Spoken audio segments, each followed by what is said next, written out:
Good morning. Welcome to the program agenda. I'm your host, Cito Beltran, thanking you for being subscribers of Cignal TV and viewers of One News PH Channel 8 and Channel 250 and watching Agenda. Thank you for joining us today on this somewhat overcast, gloomy day of January 2022.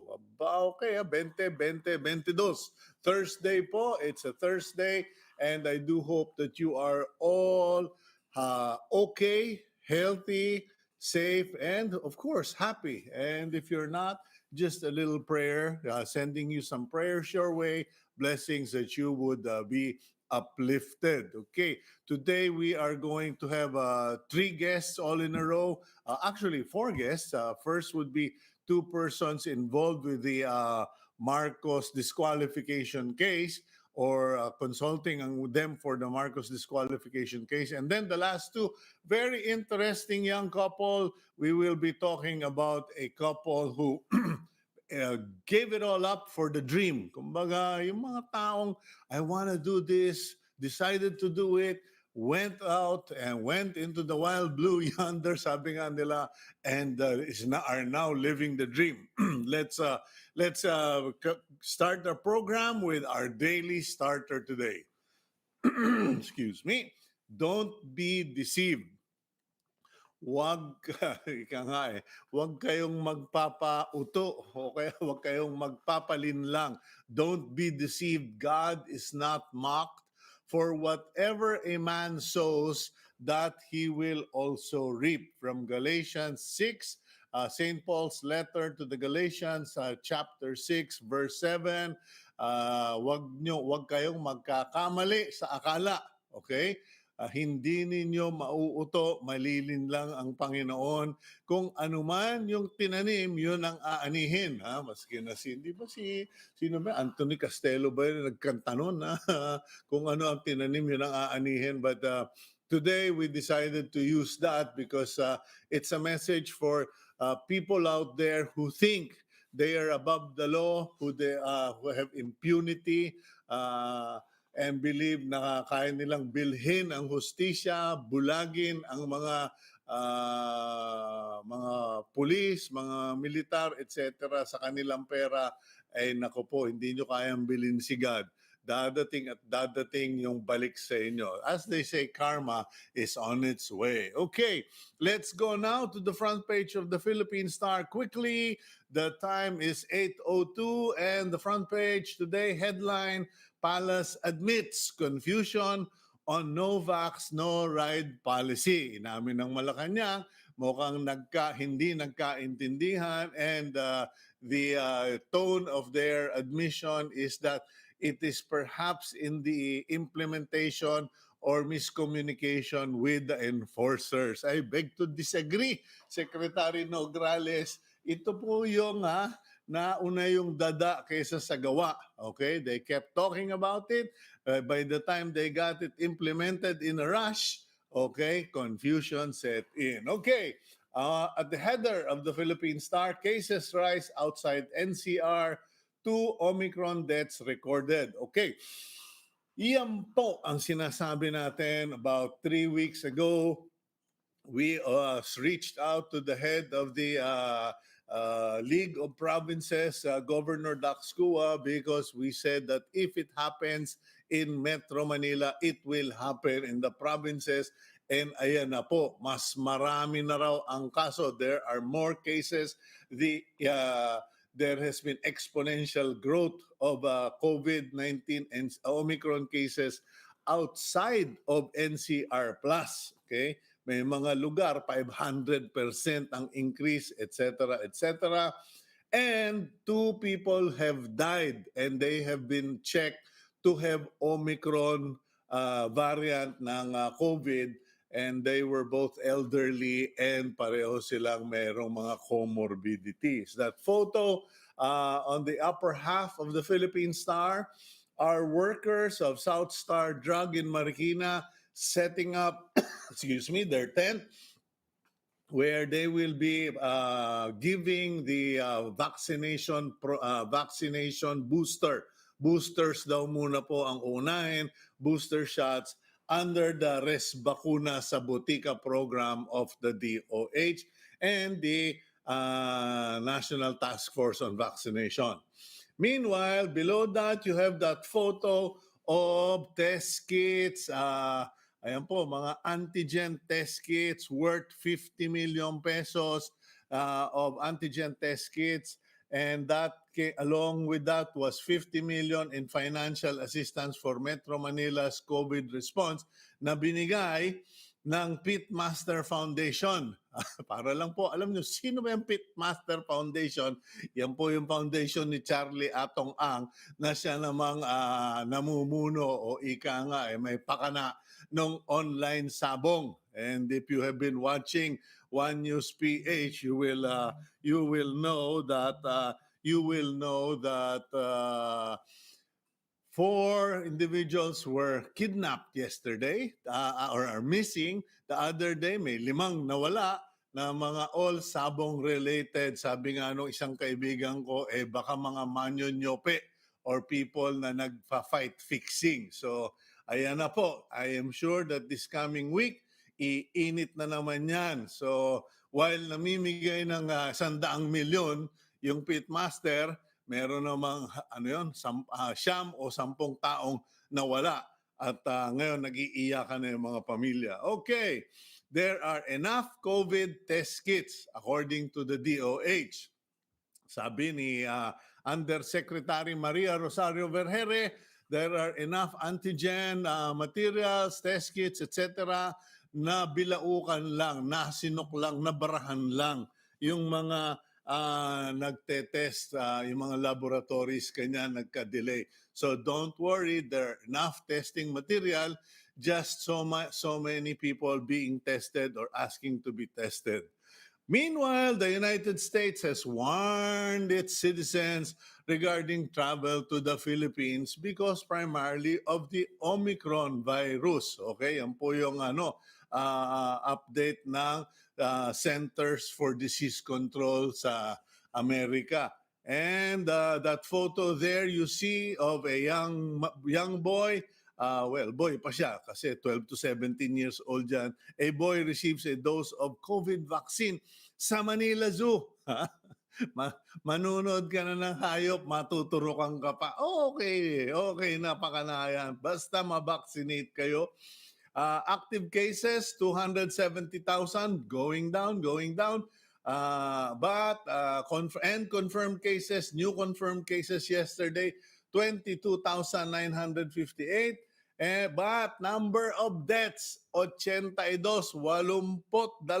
ang namatay. 82 people died from COVID-19 yesterday. Meanwhile, Malacanang and the Cabinet Secretary, Acting Presidential Spokesman Carlo Nograles said President Duterte had no adverse reactions to booster shot na Sinopharm. If I'm not mistaken, Sinopharm yung ginamit niya.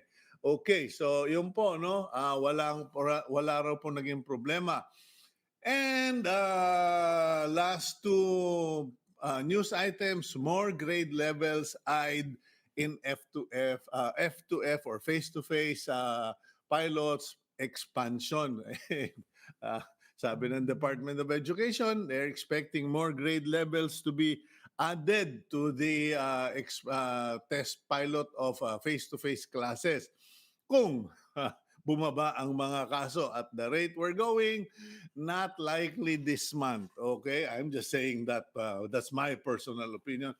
Last but not the least, okay, usapang GG, the Department of Agriculture's plan to import galunggong has been harshly criticized by so many sectors yesterday. Kasi ayan na po, maraming nagalit na ang hirap na ngang makabenta dahil wala masyadong pera ang Pilipino, mag-i-import pa tayo, kompetensyahin pa natin yung mga mangingisda. We will try to tackle that in the coming days. So those are the news items on the front page of the Philippine Star, January 20, 2022. Okay, katulad po ng nasabi natin, we want to balance our program. So generally, first half of the program is about current affairs and the second half would be inspirational, aspirational, yung mga kumbaga mga tao na may mga nagagawa, may nako-contribute sa kanilang mga undertakings. Anyway, for the news and current affairs portion, I've had a number of people ask me, Cito, can you please explain what that Comelec decision is about the Bongbong Marcos disqualification complaint? Sabi ko, malay ko at ma at pa kasi mahirap po yung nagmamarunong. So let's go to one of our favorite go-to attorneys, lawyers, and Dean ng Pamantasang Lungsod ng Maynila Law College of Law. Let's go to Attorney Dean George Garcia. Sir Cito, good morning. Good morning. Magkaliwanagan lang tayo, sir. Dean ka pa ba? Attorney? Kasi batang-bata, bagets na bagets itsura mo today. Dahil po sa aking profesyon ay ako po muna yung pansamantala nagpaalam. Alam niyo naman po kasi involved tayo sa halalan at bakit naman na parang nagagamit yung pwesto o nate-take advantage yung posisyon. Ayun. Okay, kasi baka ako nagbagong isip ka na naisip mong manalagi na lang sa pamantasan kaysa sa sumali pa dyan sa kaguluhan ng eleksyon. Anyway, we don't have much time today. Dean, if you don't mind, I go straight to the point. Could you please explain what exactly is this decision of the Comelec? Clarification lang po kasi may mga bumasa nung mga news items hindi nila naintindihan. Ako alam mo naman dyslexic ako. So sabi ko, hindi na nga ako makabasa, pa-interpret pa niyo sa akin. Sir Cito, sa Comelec po at nakapending sa Comelec at na-desisyon na ng Comelec, dalawang kaso po iyon, dalawang klase ng kaso. Ang isa, ang tawag po natin doon ay petition to deny due course or cancel candidacy. Papaliwanag ko po yan mamaya. Yung pangalawa naman po, ang tawag doon ay petition to disqualify. Ang problema po natin sa ating po mga kababayan, nagkakamali po tayo lagi dahil kapag kami i-final dyan para ipabaliwala ang kandidatura ng isang kandidato, lagi natin tinatawag generally disqualification. O sige po, tanggapin natin na disqualification. Ang second division po ng Comelec, ang kanya pong dinesisyonan, Sir Cito, ay yung tinatawag na petition to cancel o candidacy or deny due course candidacy. Ano po ang basihan nun? Ang basihan po nun, hindi tungkol sa issue ng ikaw ba'y qualified, ikaw ba'y merong qualification, eligible ka ba? Hindi po yun ang issue doon. Ang issue doon, ikaw ba ay nagkaroon ng pagsisinungaling sa material fact na hinihingi sa iyo ng certificate of candidacy. Nagsinungaling ka ba sa age, sa residency, sa citizenship, sa registration as a voter, and ikaw ba ay able to read and write? And yung mga iba pong pinanumpaan doon sa certificate of candidacy. Ang tawag po doon, false material representation. May deliberate intent ka ba na i-deceive o lituhin ang mga botante? So yun po yung tinatawag na petition to cancel candidacy. Yung po yung kumbaga Dean Garcia, Attorney George, kumbaga tinanong ka, tiga Pasig ka ba? Sabi ko po hindi. Hindi. Yung pala taga-Pasig pala. Taga-Pasig ka pala. Or tinanong ka, ikaw ba tiga Lipa, Batangas? Oho, yung pala naka-registered voter ka naman sa Pasig. So, yun ay material misrepresentation. Kung tinanong kang, ikaw ba ay 65 years of age? At hindi pa ako senior. Material misrepresentation. Kung ano yung tinanong doon sa application or form, at yun ang binalas-hubas mo ang pagsagot o nagsinungaling ka, yun yung material misrepresentation.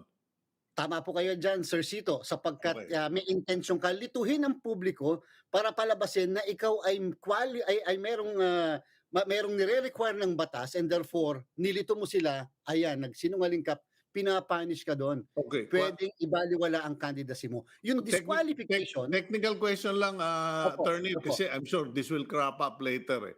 Paano yung dala-dalawa apelido?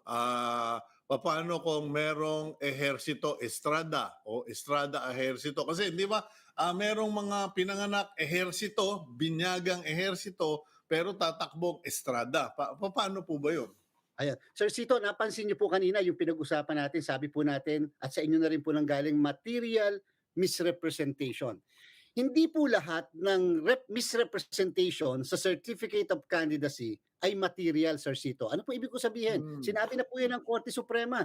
Kinakailangan, it should be material to the position na tinatakbuhan mo. Ano ibig sabihin po? Ang nakalagay doon, sex. Sa halip na female ang na-checkan ko, ginilagay ko male. Sa halip na male, nilagay ko female. Ang sabi po ng Supreme Court, kahit na parang nagsinungaling ka doon, ang tawag doon, misrepresentation. Pero hindi po yon material. Bakit hindi material yon? Hindi material yon sapagkat hindi naman required kung babae o lalaki yung mahahalal sa pwesto na yon. So, it should be material to the position or to the candidacy by itself. Kinakailangan po may relasyon doon sa mismong tinatakbuhan na posisyon. Yung sinabi niyo po, pangalan, material po ba yon? It may be misrepresentation, pero it may not be material to the candidacy. And therefore, maaaring madismiss yun, Sir Cito, pero yung mismong nagsinungaling ay pwedeng makasuhan ng number 1, election offense kasi nagsinungaling ka, criminal yan. At number 2, pwedeng makasuhan ng perjury. Under oath yan eh. Pinanumpaan mo yan. Yan Okay. po ang kaibahan ng material misrepresentation at saka misrepresentation lamang. Okay. So ano yung going back to the Comelec decision, ang dinesisyon na nila yung material misrepresentation, di po ba? Tama po yun. At nakapending pa po sa Comelec, sa first division naman yung tinatawag na disqualification. Ang sabi ng batas, ang mga sumusunod ay hindi pwedeng tumakbo. Number 1, may sabi na number 1 doon yung mga terrorism, violence, nag-commit ng mga coercion. Yan po, pwedeng ma-disqualify. Diretsahin na natin din. Opo. Yung hindi ka nagbayad ng buwis. Ganito po 'yon. Ang tanong natin diyan, Sir Cito, yung bang hindi pagbabayad ng buwis o tax evasion, yan ba ay a crime involving moral turpitude? Yun yung issue. Pero ang alam niyo po, lumabas din po kasi doon sa desisyon at sana po maipaliwanag din ng isa niyong panauhin sapagkat hindi po kasi tayo lawyer o may kaalaman doon sa kaso. Pero lumabas po kasi sa naging desisyon ng second division, ang sabi niya, ano ba talaga ang conviction nitong respondent, nitong taong ito, nitong tumatakbo? Siya ba ay convicted ng tax evasion o convicted lang siya ng non-filing of income tax return? Bakit po, Sir Cito, importante yun? Okay. Sapagkat kung tax evasion po, parang lumalabas, baka yan ay crime involving moral turpitude. Pero kung ang lumalabas ay non-filing of income tax return, meron po kasing naging desisyon ng Korte Suprema, yung kaso ng Republic versus Ferdinand Marcos, na ang non-filing of income tax return ay hindi tax evasion. And therefore, it is not a crime involving moral turpitude. Maganda po siguro, alam nyo, yun nga yung magiging punto na magiging desisyon at maiikutan ng desisyon noong pending pa sa Comelec. Okay, which we cannot discuss because Yes, it is sub judice and ayoko naman na ikaw ay makasuhan at ako ay mapatawag ng matapang na Commissioner Guanzon. Ano? Okay, so I will leave it at that, Attorney. Thank you very much. Forgive me, I have to now go to the other guests because sila yung nag-file ng petition. Thank you for your time this morning, Attorney Garcia.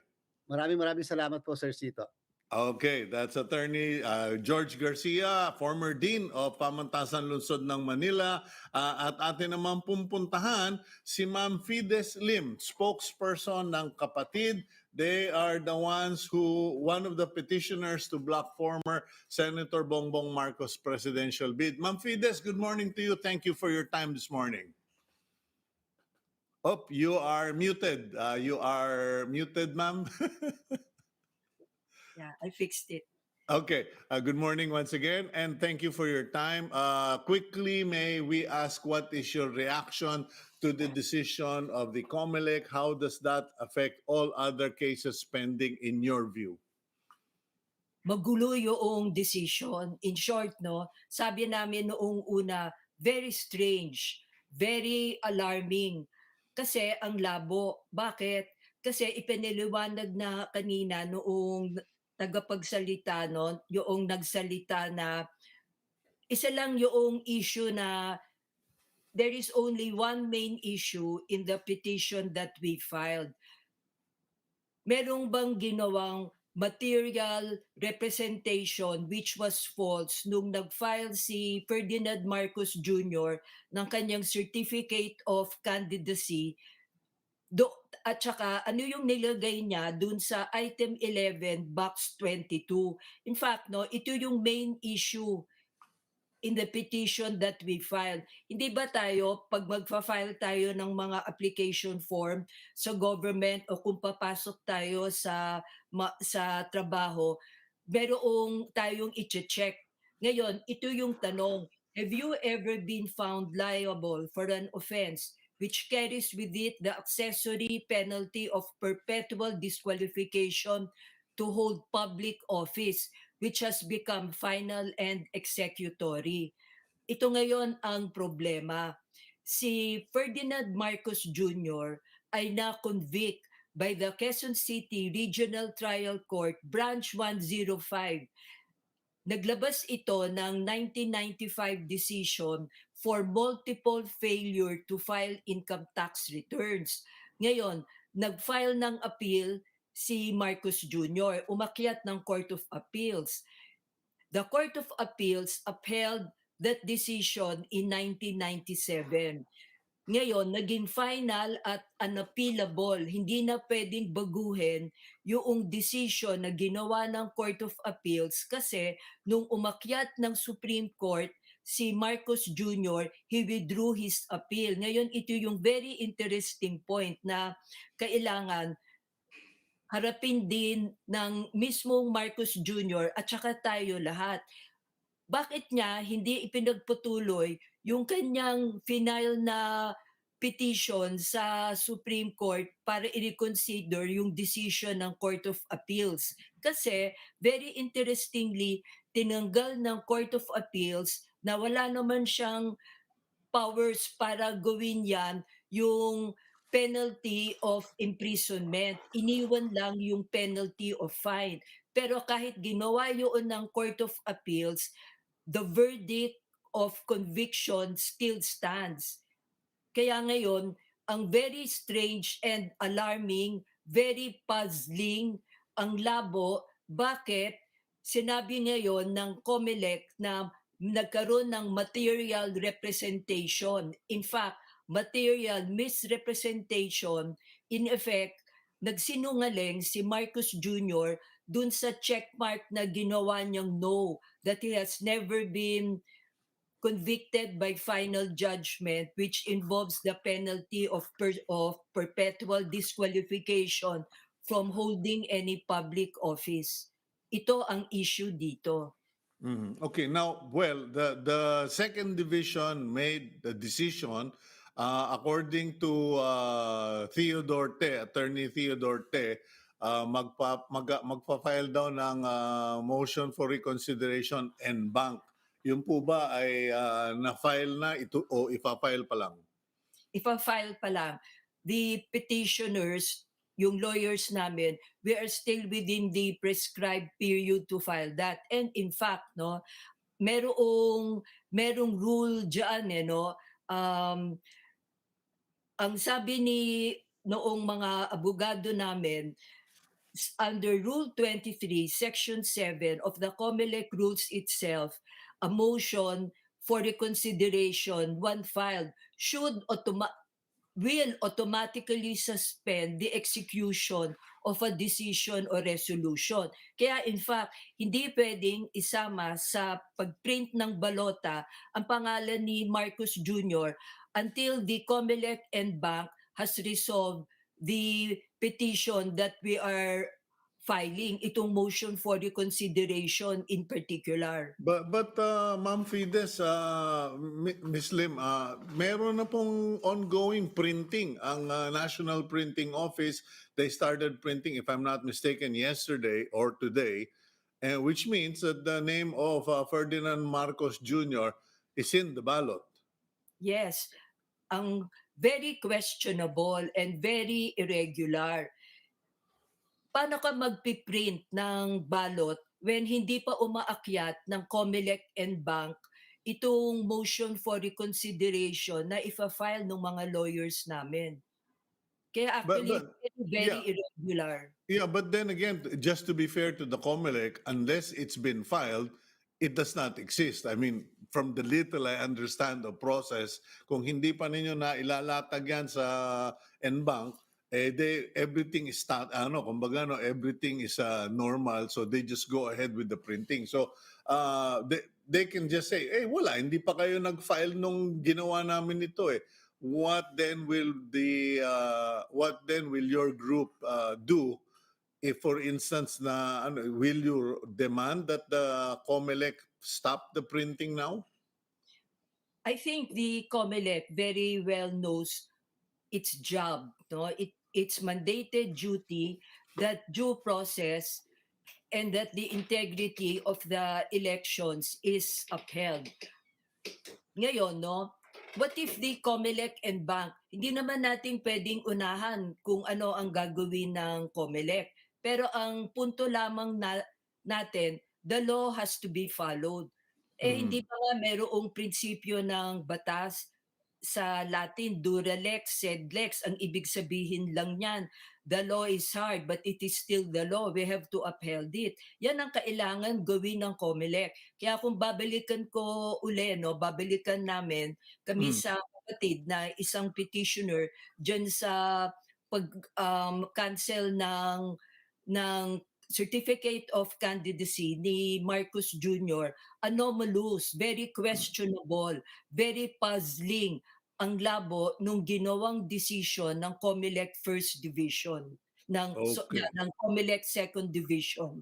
Okay. So, do you have any specific date when you will file the motion for reconsideration, Ma'am Fides? Before the end of this week. Today is Thursday, today or tomorrow. Okay, well, we will be monitoring and we will be watching with interest how all of these legal issues are addressed. Last question: was there any suggestion, or did your group ever consider going to the Court of Appeals or the Supreme Court? Kasi parang ito yung unfinished work. Kumbaga, it was never fully decided upon, or as far as the CA and the Supreme Court are concerned, hugas kamay na ba sila dyan? Hindi naman natin masabi na hugas kamay pa at this point dahil technically hindi pa naman umaabot sa kanila, no, yung magiging petition or whatever motion that our lawyers will be filing. But to your question, essentially, oo, at saka tama lamang na umakyat kung kinakailangan sa mismong pinakamataas na korte ng Pilipinas, which is the Supreme Court. Kasi nakataya ang kinabukasan natin lahat sa magiging resulta ng eleksyon na ito because on that mere question, doon sa checkmark na ginawa doon sa item 11, box 22, we maintain na nagkaroon ng pagsisinungaling. Kaya ang tanong dito, are we going to have a president who is a liar, a cheat, and a tax evader who has been convicted for that crime alone? Kasi magbubukas ngayon yan ng katakot-takot. In fact, it will open again a very politically unstable Philippines na ayaw Okay. natin mangyari. Well, I do hope that the lawyers and the courts settle this matter once and for all for everyone concerned. Kasi napaka-unfair din naman, even for Bongbong Marcos, if he will stand accused of something that should have been settled in court and not in the public forum. Thank you very much, Ma'am Fides. Thank you also, Cito. Okay, yan po, Ma'am Fides Lim, spokesperson ng Kapatid, and they are one of the petitioners for the cancellation of the certificate of candidacy of Ferdinand Marcos Jr. We will go for a quick break, and when we return, we now shift to something that will surely get everyone's interest kasi many of you wake up one in the morning and asking yourself, what is the meaning of life? Where am I called? What will I do? And some of you feel guilty pag just thinking, oh, I want to do something very different. Well, our next guest couple, have done exactly that. They walked away from the normal and took a lot of risk, and they seem to be doing very well, very happy, living the life on the beach. Okay, we'll be right back here on Agenda.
Welcome back to the program Agenda. I'm your host, Cito Beltran. You are watching us via One News PH, channels 8 and 250 on Cignal TV. Thank you very much to PLDT for their wonderful home fiber optic internet.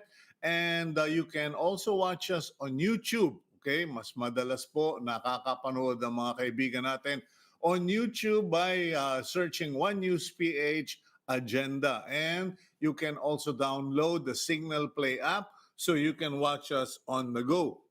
Meron pa rin po tayong text message. Pasensya na kayo, Jurassic ang Kuya Sito. You can reach us via text SMS on 0968 704-7736.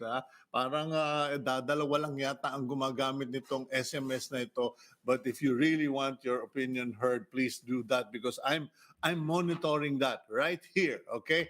Anyway, let's move on to our program. Thank you for Mr. Sam Luson of Concept One for helping us connect to our next guest. And also, of course, to Brian Tang, who's been helping us get other guests, and all of you who've been making suggestions. Our next guest, okay, itong masaya, okay? Imagine yourself, you are an engineer, okay? Engineer in technology engineer in Silicon Valley. Wow, you got the life, man. Okay, good pay, nice life.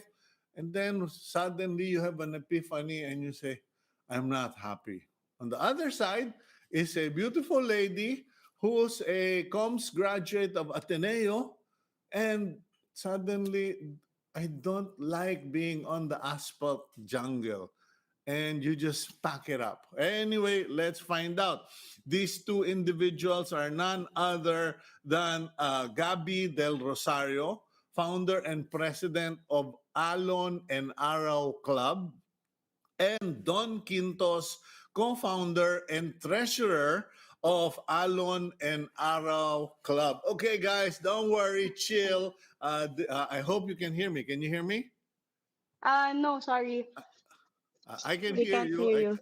I can hear you loud Something's and up clear. with Okay. the audio for a Okay. while Well, po. let's go try to figure that out. But we can hear you loud and clear. And anyway, what is Alon and Araw Club? Well, I came across them when I was looking for potential guests, and Sam Luson, who's guested on the show, owner of Concept One, mentioned to me, Kuya, we were doing camping and the kids wanted to learn how to surf. And we found this place in Zambales.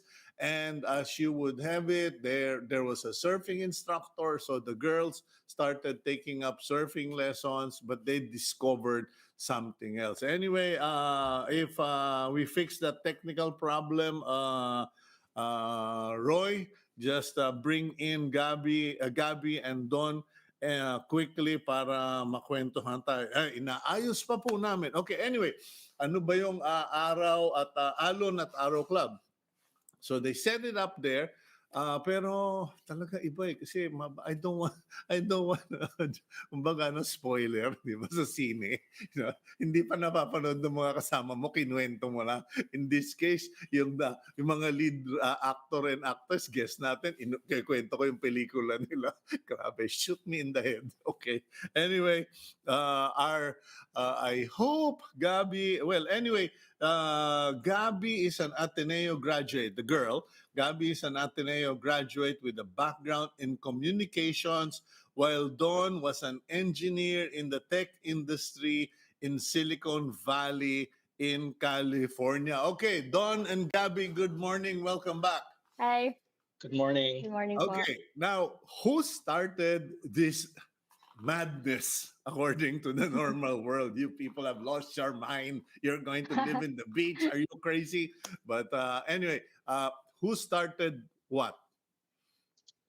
Well, actually, thank you for having us. We want to say good morning to everyone and good morning to all the viewers. We want to appreciate the opportunity to share our story.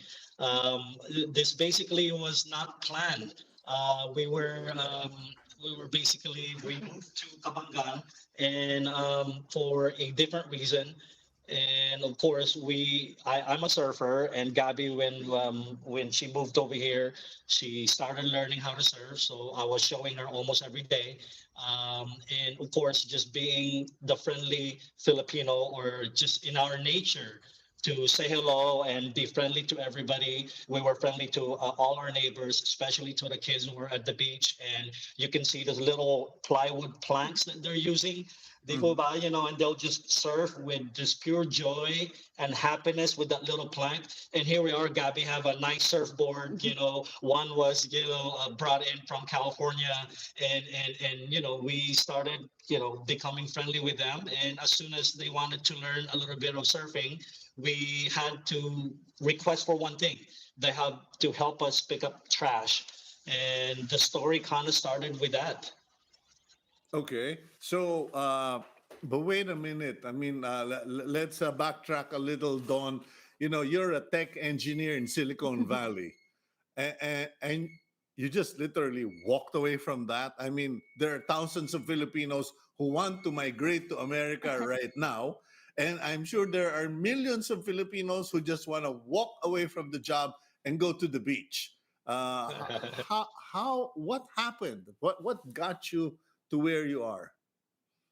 It's a longer story. I think that will take a little bit longer. But I was assigned in the Philippines about early 2013 for another venture that I had in California.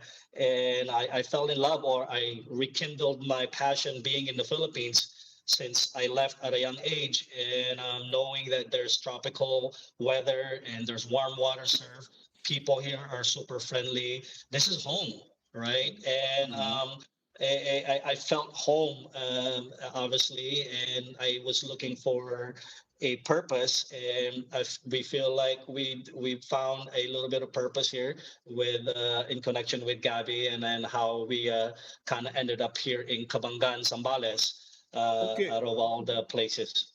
Yeah, Gabi, are you from Cabangan, Zambales? Are either of you from that area? No, I'm not. None of us are. I'm actually born and raised in Manila.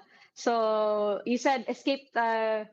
This might sound like madness to some people, but with what's happening in the city and how all the restrictions, I mean, all the virus being really abundant and all that. So escaping to the beach was actually a form of sanity for us.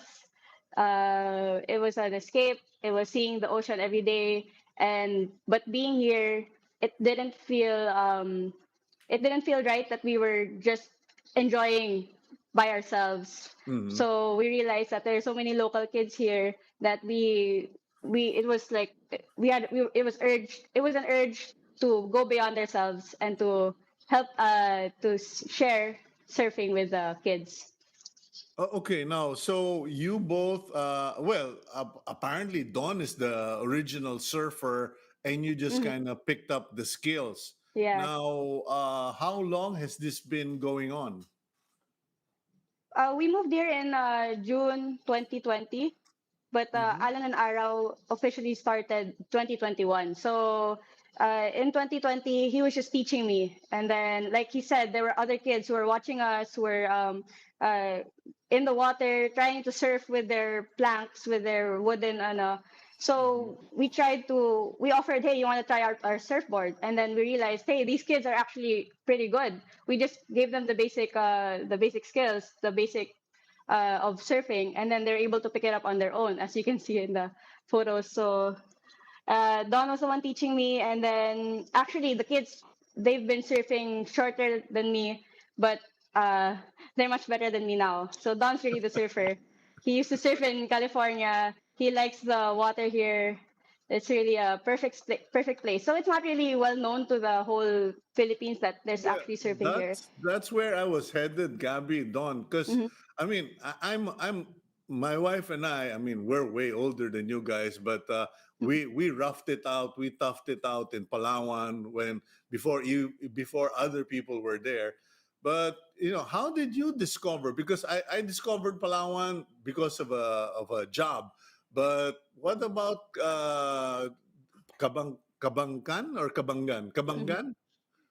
Kabangan, it's Kabangan, yeah. Kabanggan. How did you guys individually discover it? I mean, clearly, Don, you were there first, I suppose. Hmm. Yes, yes. I was actually in the other city, Iba, just about 40 minutes north, which is the capital of Zambales, for Mhm. a venture through another friend, and we felt that Kabangan was strategically centralized in the middle of Zambales. We're a little bit closer to Subic, closer to Manila, and the fact that the water is much cleaner.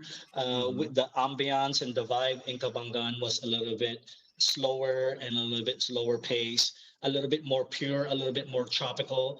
And through a friend, we found a place just literally right across the street from the beach. And we're really blessed and fortunate. We've established here. We really pretty much know all the people within a 1 mile radius from where we live. The kids brings joy and kulitan Mhm. sometimes, so a mixture of happiness and being kids, and the parents, we've actually built a good relationship with them. Well, One of the main that's surprising because in most provincial settings, the parents would be pissed off with both of you. It's like, my kids used to climb the coconut tree. My kid used to bring out the carabao. Now they're always at the beach being beach bums. I mean, wala bang ganon? no, Hindi naman. not to that extreme. Yeah, yeah. Well, actually, they're all children of fisher folk family. So, dagat talaga yung home base talaga nila. So, their parents are actually very thankful to us because before they can actually surf, we tell them, your first priority is being a student and being a good, maging mabuting anak sa parents mo. That's why Mhm. we're in touch with their parents, because we make sure that if they're not following, di sila gumagawa ng gawaing bahay, that the parents can easily contact us and tell us, hey, don't allow our kids to go surfing. So we make sure that's the priority talaga. We've sat down with the parents. We have actually a group chat with the parents where pag hinahanap na yung anak nila, they just message on our messenger, asan na po si ganto, si ganyan. And then we immediately we tell the kid, hey, your parents looking for you, go home na. So it's very Para ano pala, naman. It's not, para pala yeah, kayong we don't just daycare. snatch the kids para lang ano. Para pala Yeah, kayong actually, yun nga daycare eh. by the beach. Okay. Yes. Now let's go into the serious stuff. Okay. Mhm. We all want to live in the beach. I've done 7 years of that, been there, done that. You guys are living the life now. Now, what's this thing that Sam told me that you have an exchange program. If kids want to learn to surf, they must do these tasks. Can you explain that to our viewers? So we started the program with participate in our weekly beach cleanup, and you're able to now borrow the surfboard. So that's something that Gabby and I started as soon as we moved in here, and it's not a detrimental to the Philippine society. But as we all know, Filipinos don't really know how to save trash, especially in the province. So we see trash everywhere along the beach. So the first thing that Gabby and I do in the morning before we go out and surf, we take a few minutes and just pick trash along the beach, the coastline, before we go out and surf. We believe that that's our playground, as Gabby put it, and we want to make sure we want to take care of our playground. So before the kids can come and borrow the surfboard from us, they must also participate in beach cleanup weekly. And then now we've taken it to the next level where Gabby have participated with a startup company called Trash Cash.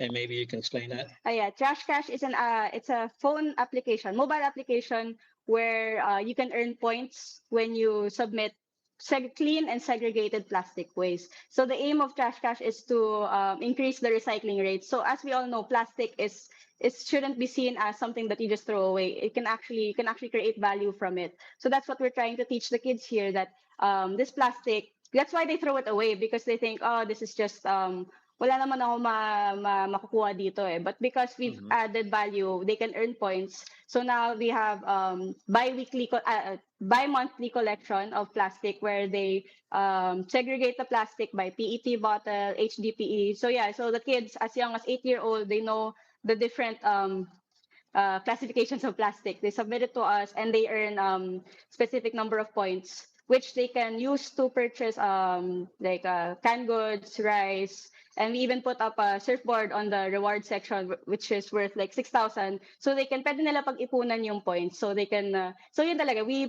try to give motivation to them to take care of the ocean and to collect the plastic para hindi siya napapadpad sa dagat. So that's that's the reason why we have that. I mean, that's highly commendable. But Sam told me that you brought it to the next level, that you actually have you have scholars, or you put up a place where kids can go do their homework or study online, etc.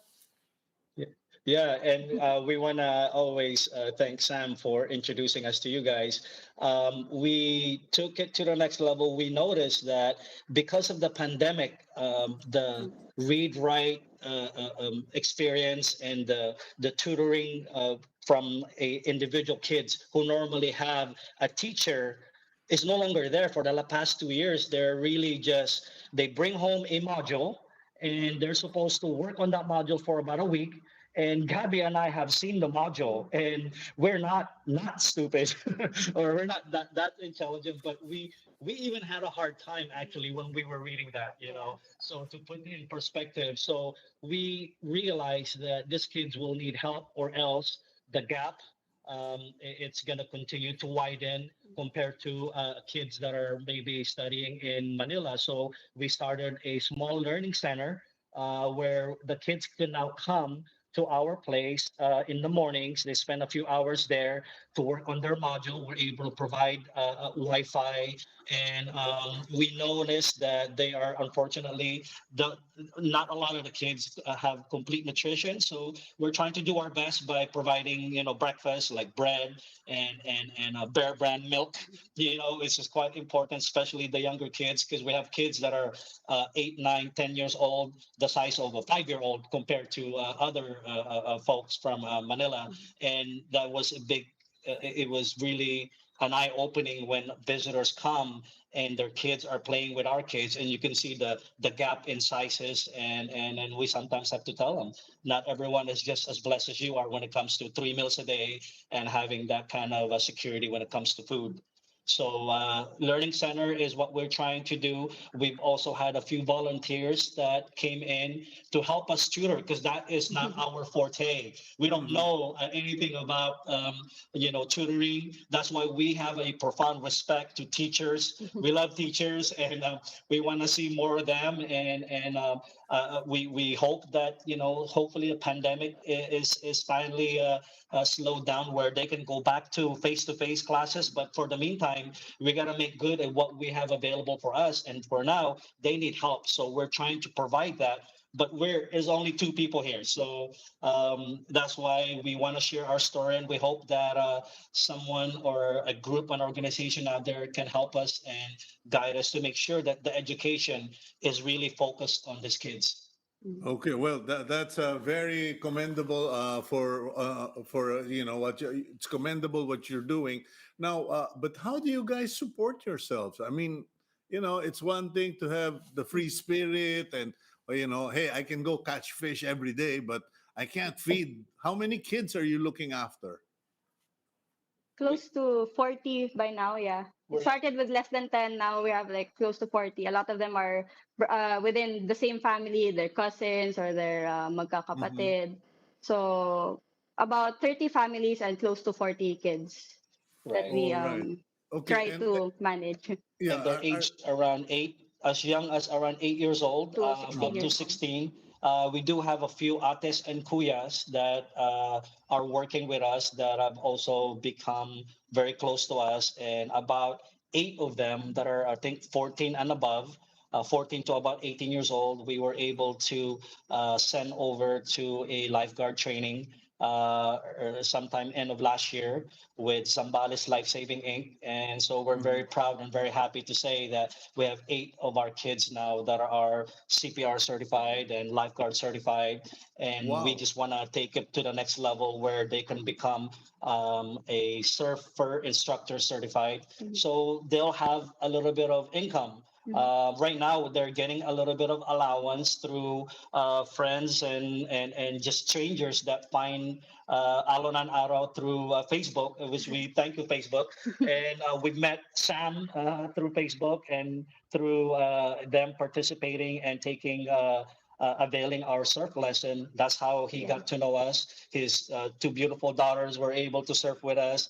They had a great time. We had a great time because they picked it up so fast. And through those, we're able to basically sustain the program. And of course, we have our own businesses on the side and our own savings on the side. And one of the main reasons we're here in Kabangan is because of a business. Unfortunately, because of COVID, that was halted or was delayed, which we all know everyone is in that situation. So we're okay for the meantime, and for the meantime, we what don't want to just sit around and not Yeah. make a difference in life, right? Yeah, And let life Don, happen. So what business was that? Or I don't know if you're open to talking about the business, but people might be wanting to support your business as well. What business were you supposed to open up? I came to Kabangan for the purpose of quarry. We were going to quarry river sand, lahar. Mhm. Zambales is filled with lahar boulders and those small size rocks. Mhm. One of the main reasons that I've been in Zambales for the last couple of years is that we wanted to prepare for the big projects like Manila Bay, reclamation, Bulacan Airport, all of those sorts, and also, but again, no one ever really predicted in their dreams or in their nightmare, what we ever call it, this global pandemic. So Well, that kind of as they say, God works in the strangest in this ways. He ways, brought right? both of you there. You've got 40 kids that you are now practically fostering. You've taught a lot of kids about surfing and about responsibility. You already have 8 certified lifeguard CPR competent kids. And hey, man, you've achieved a lot more than many of my millionaire friends have. And I'm sorry to my millionaire friends who are still finding their meaning. Maybe they need to go to Cabangan, Zambales. Now, for people who want to go there, maybe, check you out and see what you're doing, maybe take it in and considering helping you. I mean, are there places to stay? I'm sorry, no, I've never been to that part of the country, although I've been up in north and south, but I haven't really gone west. Yeah, Kabangan isn't that well known in Zambales, but yeah, there are a few places to stay. We're actually working with a friend to launch a boutique hostel, hopefully by the summer. So they could just follow our Facebook or like our Facebook page for updates on that. So hopefully we'll get them a place to stay. But they can also connect with us, and we can recommend our friends who live just nearby, so they can come visit the kids. Maybe take some surf lessons with our kids, and help our club out in any way. There's still this feeling of undiscovered, right? We always feel like surfing has become a mainstream sport in the Philippines. Everyone knows about Siargao, Baler. I believe Palawan is starting have some surfing spots as well. La Union, right? And in Bicol. In Zambales, there is a few surfing spots. Everyone knows about Pondaket or Liuliwa. We're literally just the next town over of San Felipe, where Liuliwa is based. And most people will just drive through Kabangan. Actually, we can't even pronounce the right word. Back when we first moved in here, it sounds like Kabangan, but it's actually pronounced Kabangan. And there is that feeling of pristine, pristine water. It's not really touristic spot yet, right? Not many people. And for being a surfer, we kind of love it that way, right? Like there was always a saying in the surfer community: I'd rather have half a foot waves with a few of my friends than big waves with a ton of people that really, that you don't even know. Again, Philippines, we're surrounded by islands. There are still a lot of undiscovered area for surfing, and we felt that Kabangan is one of the perfect spot for us since we've established ourselves here. And we're actually gone beyond surfing, and Gabby can spend a little bit more time there on the last few minutes of our time of what we're planning to do in 2022. So from beginning with surfing, we now want to we want to advance our learning center. We want to focus more on health and the nutrition of the kids. And we want to start preparing them for skill sets. Yeah. Right. When people here in the province, the challenges, and nothing against that. My dad was a farmer. We have so much profound respect for farming and being a fisherman. But we want to let the kids know that if they don't want to follow that line, they have options. So one of our biggest goal this year is to set up a learning center where not only through their education, but they can also learn skill sets like computers. I obviously growing up in Silicon Valley, in high school, I was part of a computer program where we were given opportunities to learn about computers. We were given classes, and at the end of our school year, we had a job. So I worked at Hewlett Packard at age 17 during my summer of junior year in high school. So opportunities like that, obviously, we're not expecting that to happen here, but even to a small scale where we could provide that to our kids. Don. Sorry, Don. No. You managed to put up that much, and you were just going surfing. So make your dreams big. Gab, you're doing a great job. And I have to restrain ourselves from going there because we might start airing agenda here in Kabangan, right on the beach. Agenda live. Anyway, thank you very much for your time.